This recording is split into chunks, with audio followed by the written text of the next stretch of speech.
नमस्कार मित्रांनो, मी किरण सुरेशी मित्रांनो आणि एक नवीन व्हिडिओमध्ये तुमचं स्वागत।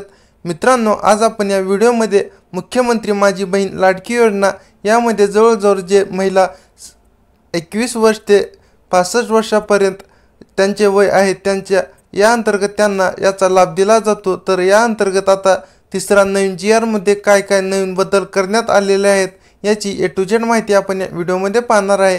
तर व्हिडिओ नक्की शेवटपर्यंत पहा आणि आपल्या चॅनलवर जर तुम्ही नवीन असाल तर चॅनलला सबस्क्राइब करून ठेवा, जेणेकरून तुम्हाला असेच नवीन व्हिडिओ आपल्या चॅनलवर पाहायला भेटणार आहेत। तर चला तर मित्रांनो, व्हिडिओ सुरू करूयात। तर मित्रांनो, तुम्ही या GR मध्ये पाहू शकता, मुख्यमंत्री माझी लाडकी बहीण योजनेच्या अंमलबजावणीमध्ये सुधारणेसह व्याप्ती वाढविण्याबाबतचा हा GR 12 जुलै 2024 रोजी महिला व बाल विकास विभाग या अंतर्गत हा GR काढण्यात आलेला आहे। तर या GR मध्ये तुम्ही पाहू शकता, शासन निर्णय 5/7/2024 मुख्यमंत्री माझी लाडकी बहीण या योजनेच्या अंमलबजावणीसाठी अ व ब वर्ग महानगरपालिकांमध्ये वार्डस्तरीय संरचना असल्याने या महानगरपालिका क्षेत्राकरिता तालुकास्तरीय समिती ऐवजी वार्डस्तरीय समिती गठीत करण्यात आलेली आहे। तर यामध्ये नेमका शासन निर्णय काय आहे यामध्ये पाहू शकता, मुख्यमंत्री माझी लाडकी बहीण या योजनेच्या अंमलबजावणी प्रभावीपणे व सुलभतेने होण्यासाठी खालील बाबींची स्पष्टता करण्यात येऊन त्यास मान्यता देण्यात येत आहे। यामध्ये कुटुंबाची व्याख्या म्हणजेच सदर योजनेसाठी कुटुंबाची व्याख्या, कुटुंब याचा अर्थ पती पत्नी व त्यांची अविवाहित मुले मुली असा हा कुटुंबाचा अर्थ होतो।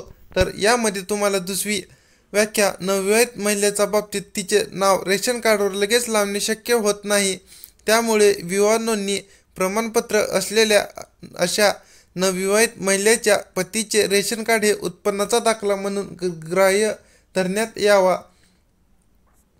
नंतर परराज्यात जन्म झालेल्या व ती सध्या महाराष्ट्रात वास्तव्यास असेल त्या महिलेने महाराष्ट्रातील अधिवास असणाऱ्या पुरुषाबरोबर विवाह केला असेल तर अशा बाबतीत त्याच्या पतीचे जन्मदाखला किंवा शाळा सोडल्याचे प्रमाणपत्र, अधिवास प्रमाणपत्र ग्राह्य धरण्यात येते। याशिवाय महिलेचा पतीचे 15 वर्षापूर्वीचे रेशन कार्ड व 15 वर्षापूर्वीचे मतदान कार्ड देखील ग्राह्य धरण्यात येणार आहे। तर अशा प्रकारे सदर योजनेचा लाभ घेण्यासाठी पोस्टातील बँक खाते यामध्ये तुम्हाला आता ॲड करण्यात आलेला आहे।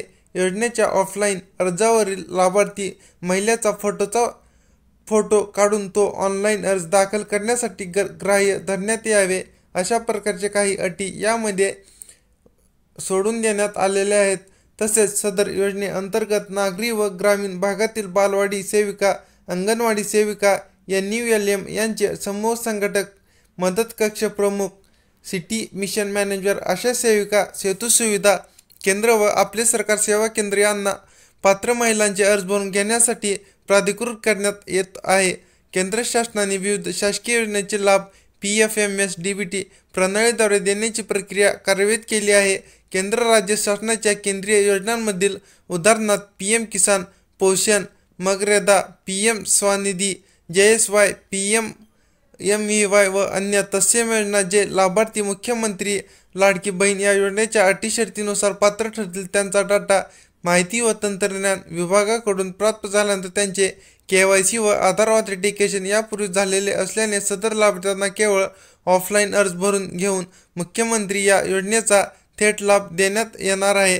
तर अशा प्रकारे गाव पातळीवर ग्रामसेवक, कृषी सहाय्यक, तलाठी, अंगणवाडी सेविका, आशा सेविका, ग्राम रोजगार सेवक व अन्य ग्रामस्तरीय कर्मचारी यांची ग्रामस्तरीय समिती स्थापन करण्यात यावी। सदर समितीचे संयोजक ग्रामसेवक व सदस्य सचिव अंगणवाडी सेविका राहतील। समितीने सदर योजनेसाठी गाव पातळीवर शिबिर आयोजित करून त्यामध्ये ऑनलाईन तसेच ऑफलाईन या दोन्ही पद्धतीने लाभार्थीची नोंदणी करण्यात यावी। ऑफलाईन अर्ज यशावकाश ॲप पोर्टलवर भरण्यात येणार आहेत। तर यामध्ये तुम्हाला खाली ग्रामस्तरीय समितीमार्फत अंतिम लाभार्थी महिलेचे यादीचे प्रत्येक क्षणावर व आवश्यकतेनुसार गाव चावडीवर वाचन करण्यात यावे।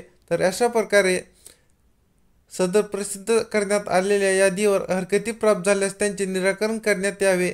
म्हणजेच यामध्ये जर तुम्हाला खाली आता नागरी व 12 नंबरचा पॉईंट आहे, नागरी व ग्रामीण भागातील बालवाडी सेविका, अंगणवाडी सेविका यांचे समूह संघटक, मदत कक्ष प्रमुख, आशा सेविका, अंगणवाडी केल्याप्रमाणे आणि सदर ऑनलाईन ॲप पोर्टलवरती यशस्वी प्राप्त लाभार्थीची नोंद झाल्यावर successful online updation for beneficiary ₹50 याप्रमाणे प्रोत्साहन भत्ता देण्यात येणार आहेत.